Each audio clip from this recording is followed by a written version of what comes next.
आज हम बात करेंगे सबसे पवित्र, सबसे ज्यादा फलदायी माघी पूर्णिमा की। माघी पूर्णिमा का सनातन धर्म में विशेष महत्व है। खास तौर पर माघ मास की पूर्णिमा तिथि काफी शुभ मानी जाती है और इस साल माघ पूर्णिमा के दिन शुभ संयोग बन रहा है। माघ पूर्णिमा की महिमा और इस पावन अवसर पर कैसे होगा कल्याण, शुभ फल की प्राप्ति के लिए क्या करें, सब बताएंगे। लेकिन उससे पहले आपको बता दें कि प्रयागराज में माघी पूर्णिमा के चलते लाखों करोड़ों लोग माघ मेले का माह स्नान करने के लिए पहुंच रहे हैं। कुंभ नगरी में श्रद्धालु बड़ी संख्या में जुटना शुरू हो गए हैं और स्नान दान करके पुण्य कमाने के लिए पहुंच रहे हैं। आपको बता दें कि माघ महीने में पड़ने वाली पूर्णिमा को माघ पूर्णिमा कहा जाता है और इस महीने का नाम माघ नक्षत्र के नाम पर पड़ा है, जिसका अर्थ होता है महान। ये अवसर विशेष फलदायी, मोक्ष प्रदान करने वाला और समस्त मनोकामनाओं को पूर्ण करने वाला है। माघ पूर्णिमा पर गंगा में स्नान करने से पुण्य की प्राप्ति होती है।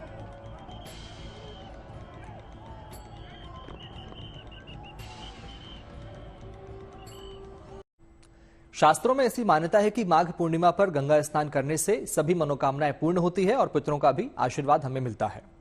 माना यह भी जाता है कि माघी पूर्णिमा के दिन भगवान विष्णु गंगा में निवास करते हैं। माना जाता है कि इस दिन चंद्रमा अपनी 16 कलाओं से शोभायमान होकर अमृत की वर्षा करते हैं।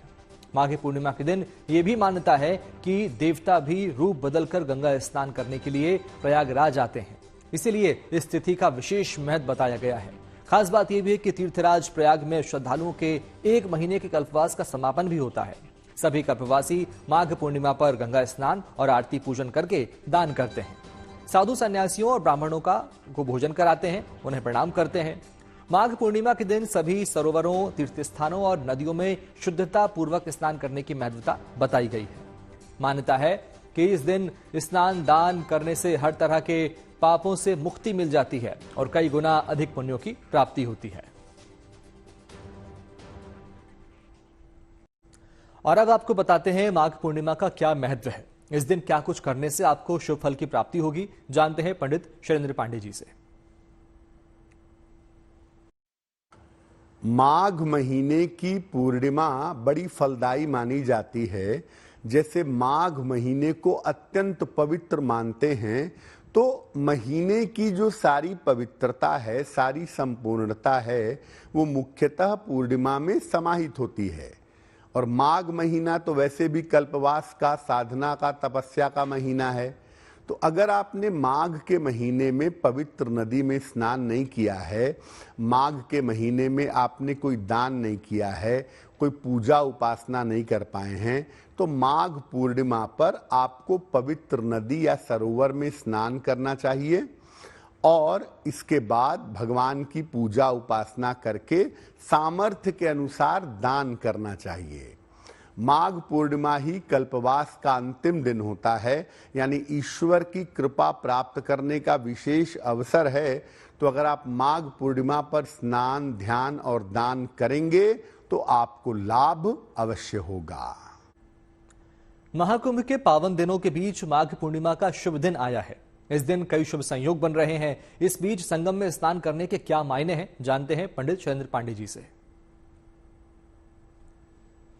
देखिए, पूर्णिमा तिथि किसी भी महीने की हो, वो चंद्रमा से संबंध रखती है और ऐसा माना जाता है कि पूर्णिमा के दिन चंद्रमा की सारी कलाएं जल में प्रविष्ट हो जाती हैं। इसीलिए पूर्णिमा पर वनस्पतियों में पानी डालना, पशुओं पक्षियों को पानी पिलाना बड़ा महत्वपूर्ण होता है, क्योंकि पूर्णिमा पर चंद्रमा की सारी कलाएं, सारी शक्तियां जल में समाहित होती हैं। तो पूर्णिमा पर पवित्र नदी में स्नान करने का हमेशा ही महत्व है। माघ का महीना बड़ा विशेष महीना होता है, क्योंकि ये आदमी की आयु को बढ़ा देता है, आदमी की साधना की शक्ति को बढ़ा देता है, आदमी के तपस्या की स्थिति को मजबूत कर देता है। तो माघ महीने की पूर्णिमा और भी ज्यादा महत्वपूर्ण है।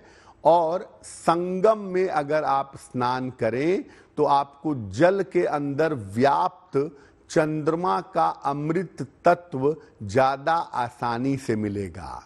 और इसीलिए माघ पूर्णिमा पर आप जहां भी हैं, जिस भी शहर में हैं, अगर वहां पर नदी है, सरोवर है, तो वहां पर स्नान जरूर करिए और उसके बाद यथाशक्ति अगर आप दान करते हैं तो आपका कल्याण होगा। एक बार फिर से संगम पर एक ही दिन में करोड़ों लोग डुबकी लगाएंगे। माघी पूर्णिमा की तिथि पर महाकुंभ का 5वां स्नान पर्व होगा, जिसमें बड़ी तादाद में श्रद्धालुओं के आने की संभावना है। आपको बताते हैं क्या है माघी पूर्णिमा का महत्व और इस बार के महाकुंभ में माघी पूर्णिमा से कौन से दुर्लभ संयोग जुड़े हैं, जिसके कारण कुंभ में आने वालों के लिए यह तिथि खास होने जा रही है। देखिए, समझिए इस खास रिपोर्ट में।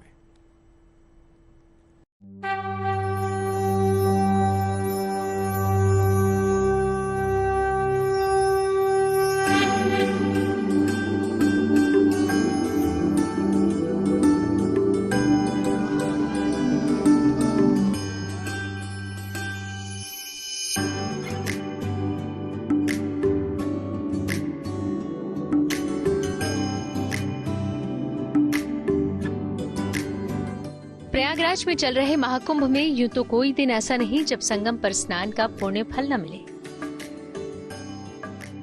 लेकिन इस दरमियान स्नान पर्वों और अमृत स्नान के सिलसिले में एक और खास तिथि आने वाली है।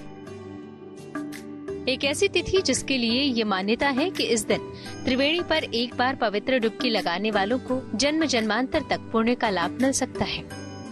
वो तिथि है माघी पूर्णिमा की।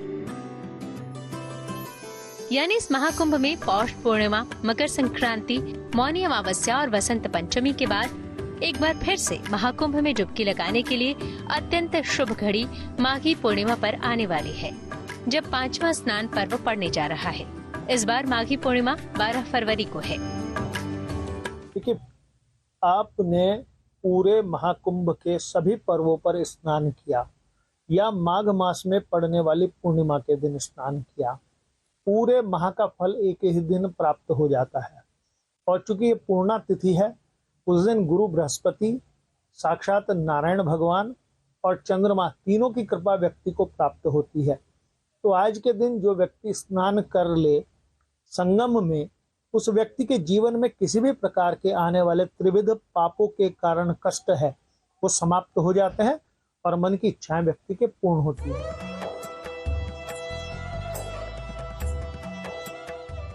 यही वजह है कि 12 फरवरी बुधवार को माघी पूर्णिमा के दिन महाकुंभ में त्रिवेणी स्नान और संगम में पवित्र डुबकी के लिए करोड़ों श्रद्धालुओं की भीड़ जुटने लगी है। ऐसा इसलिए क्योंकि न केवल इस बार का महाकुंभ बेहद खास है, बल्कि इस महाकुंभ के दरमियान पड़ने वाली माघी पूर्णिमा भी कई मायनों में बेहद महत्वपूर्ण है। ज्योतिषियों की माने तो इस बार माघी पूर्णिमा पर 144 साल बाद बेहद शुभ संयोग बन रहे हैं। वैसे तो इस बार का महाकुंभ भी अपने आप में खास है, क्योंकि 144 साल बाद ही दुर्लभ योगों में ये महाकुंभ चल रहा है। लेकिन खास तौर से इस दौरान माघी पूर्णिमा पर अनूठे योगों का संयोग अभूतपूर्व है। इस दिन सुबह सौभाग्य योग रहेगा, उसके बाद शोभन योग लग जाएगा। माघ पूर्णिमा के दिन सूर्य और बुध ग्रह राशि परिवर्तन करेंगे। इस दिन शिववास योग, गजकेसरी योग और त्रिग्रही योग भी बनेंगे, जिनके कारण लोगों के जीवन में शुभता आएगी और दुखों से छुटकारा मिलेगा। ज्योतिषियों के नजरिए से माघी पूर्णिमा का खास महत्व है। इसे ब्रह्म पूर्णिमा भी कहा जाता है। खास खगोलीय संयोग के कारण ये तिथि काफी प्रभावशाली मानी जाती है। माघी पूर्णिमा के दिन चंद्रमा कर्क राशि में स्थित होता है और सूर्य देव मकर राशि में प्रवेश करते हैं। माना जाता है कि माघी पूर्णिमा पर चंद्रमा की किरणें जल में पड़ती हैं, तो विशिष्ट तत्व का संचार होता है। लिहाजा इस दिन पवित्र नदियों और सरोवरों में स्नान से दुख दर्द दूर हो जाते हैं। ऐसा माना जाता है कि इस पावन तिथि पर देवता गंगा स्नान करने के लिए धरती पर आते हैं, इसलिए इस दिन गंगा स्नान भी काफी शुभ माना जाता है। पूरे माघ मास का जिस प्रकार से नियम है वो पूर्णमासी पर भी लागू होता है। एक तो सूर्योदय से पूर्व का अमृत स्नान करें, चाहे आप संगम पर करें अथवा जितने भी कुंभ क्षेत्र हैं उन पर। ये भी उपलब्ध ना हो तो गंगा का ध्यान करते हुए, सरस्वती का ध्यान करते हुए, जमुना जी का ध्यान करते हुए घर पर भी स्नान करें, परंतु सूर्योदय से 1 घंटा पूर्व के अंदर अंदर स्नान कर लें, मौन रहकर स्नान करें। मान्यता है कि इस दिन कुंभ स्नान से मनोकामनाएं पूरी होती हैं। इस दिन संगम पर स्नान से मोक्ष भी मिलता है। माघी पूर्णिमा के दिन स्नान के अलावा दान, जप, हवन से अनंत फल की प्राप्ति होती है। इससे नवग्रह जुड़े दोष भी समाप्त हो जाते हैं। इस दिन गंगा स्नान से इंसान के जीवन की सारी बाधाएं दूर हो जाती हैं और व्यक्ति के जीवन में शांति और समृद्धि आती है। धर्म के जानकार बताते हैं कि माघी पूर्णिमा पर कुंभ स्नान का महत्व इतना अधिक है कि यदि परिवार का एक व्यक्ति भी इस दिन त्रिवेणी तीर्थ पर डुबकी लगा ले तो समस्त परिवार का कल्याण होता है। यानी किसी वजह से यदि पूरा परिवार महाकुंभ यात्रा पर न जा सके तो परिवार के एक सदस्य के कुंभ स्नान का भी महत्व है। ऐसा नहीं है कि हर व्यक्ति जाकर स्नान करेगा तभी उसको पुण्य लाभ की प्राप्ति होगी। इसके लिए अपने यहाँ शास्त्रों में बहुत सारे उपाय बताए गए हैं और विशेषतः यदि परिवार का कोई एक व्यक्ति भी जाता है और वहां पर स्नान करता है और वहां के पवित्र जल को अपने घर पर ले आता है, क्योंकि स्थान को कोई व्यक्ति ला नहीं सकता, किंतु जो स्थान पर ऊर्जा उत्पन्न होती है, जो विशेषतः जैसे कहा गया है कि अमृत की बूंदे जो है वहां पे गिरी हैं, तो उस अमृत की बूंदे जो है जल के साथ जो है आपके घर तक पहुंच जाएगी और आप जब स्नान करेंगे तो बच्चे हैं, वृद्ध हैं, जो नहीं जा सकते हैं, वो अगर उस जल से स्नान करते हैं तो निश्चित ही उनको जो है कुंभ का स्नान का पूर्ण लाभ मिलेगा। इसमें कोई संशय नहीं है। सिर्फ त्रिवेणी संगम ही नहीं बल्कि माघी पूर्णिमा का महत्व इतना अधिक है कि इस पावन दिन किसी और पवित्र नदी के जल में स्नान करने वाले को भी असीम फल की प्राप्ति होती है। यदि आप कुंभ नहीं जा सकते, प्रयाग नहीं जा सकते हैं, तो अन्य जगहों पर भी, वैसे तो काशी में प्रयाग घाट है, जो स्नान करने का लाभ आपको कुंभ में प्रयाग में मिलेगा वही जो है काशी में प्रयाग घाट पर मिलता है। ये पुराणों में वर्णित है। इसी प्रकार से अन्य क्षेत्रों में भी, जैसे नासिक में जो है गोदावरी है, उज्जैन में है, हरिद्वार में गंगा है, इन सब स्थानों पर भी यदि आप स्नान करते हैं तो आपको माघ पूर्णिमा के स्नान का पूर्ण जो है लाभ प्राप्त होगा।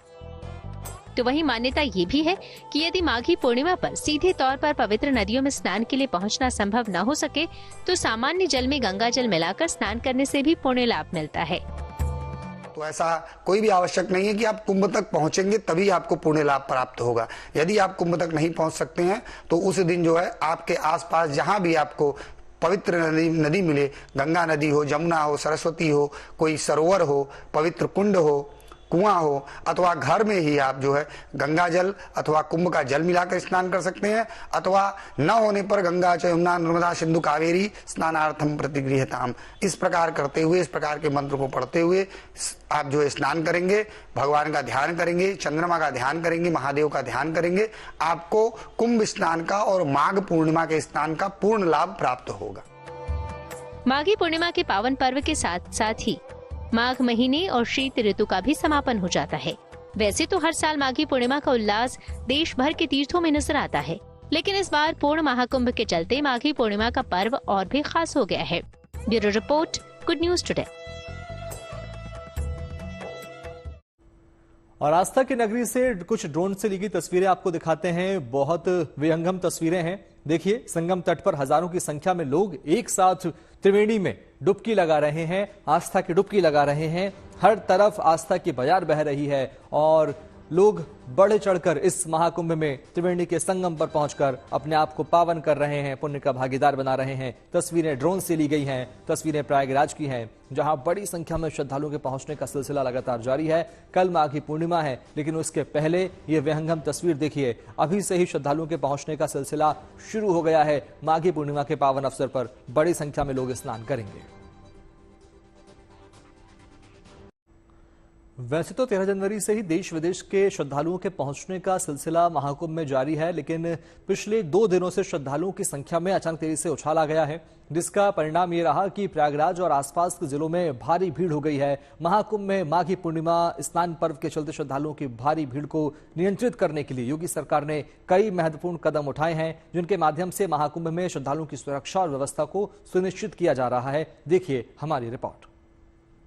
महाकुंभ क्षेत्र आज सुबह 4 बजे से नो व्हीकल जोन हो गया है। कोई व्हीकल यहाँ पर अलाउड नहीं रहेगा।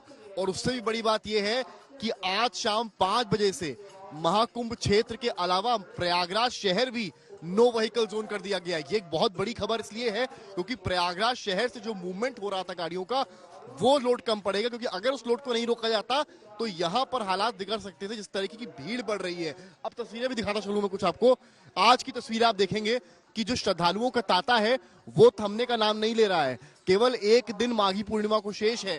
अभी तक ये लग रहा था कि ये पब्लिक इसलिए आ रही है क्योंकि उसने सोचा कि इस वक्त भीड़ कम होगी, ये जरूर एक फैक्टर है, लेकिन अब ये बात साफ है कि ये जो पब्लिक है ये इसलिए भी आई है क्योंकि उन्हें माघ खत्म होने से पहले स्नान लेना है, अमृत स्नान लेना है, इसलिए। और 12 तारीख कल आखिरी तारीख है, तो ऐसे में वो ये मौका नहीं गंवाना चाहते हैं। कल कल्पवासियों का भी स्नान है, कल्पवासी भी कल के माघ के स्नान के बाद वापस अपने अपने गंतव्य चले जाएंगे। सन्यासी अखाड़े लगभग जा ही चुके हैं, तो ऐसे में अब जो लोड यहाँ बढ़ रहा है उसको देखते हुए ये साफ किया गया है कि शाम को प्रयागराज का जो शहर है वहां भी नो व्हीकल जोन रहेगा। केवल जो आकस्मिक घटना कोई ऐसी होती है, कोई ऐसी गाड़ियां होती हैं, उनको अलाउड किया जाएगा, बाकी अलाउंस नहीं रहेगी। ये जो क्षेत्र आप देख रहे हैं ये पूरी तरीके से आप देखिए किस तरीके से भारी संख्या में श्रद्धालुओं का आवागमन लगातार जारी है। अब अंदाजा इस बात से लगाया जा सकता है कि अगर ट्रैफिक नहीं रोका जाता, इसके अलावा जो बॉर्डर की तरफ की जो तस्वीरें आ रही थी कल से वो भयावह थी, उसे लेकर भी कोशिश की गई है और वहां जो नियर बाय पार्किंग बनी है वहीं पर गाड़ियों को रोकने की कोशिश की गई है, जिससे कि बॉर्डर से जो गाड़ियां प्रयागराज क्षेत्र में एंटर कर रही हैं वो ना कर पाए और श्रद्धालु पैदल ही आए। और जब शाम 5 बजे से शहर में इस तरीके से रोक दिया जाएगा तो माना जा रहा है कि यहाँ पर लोड कुछ कम पड़ सकता है।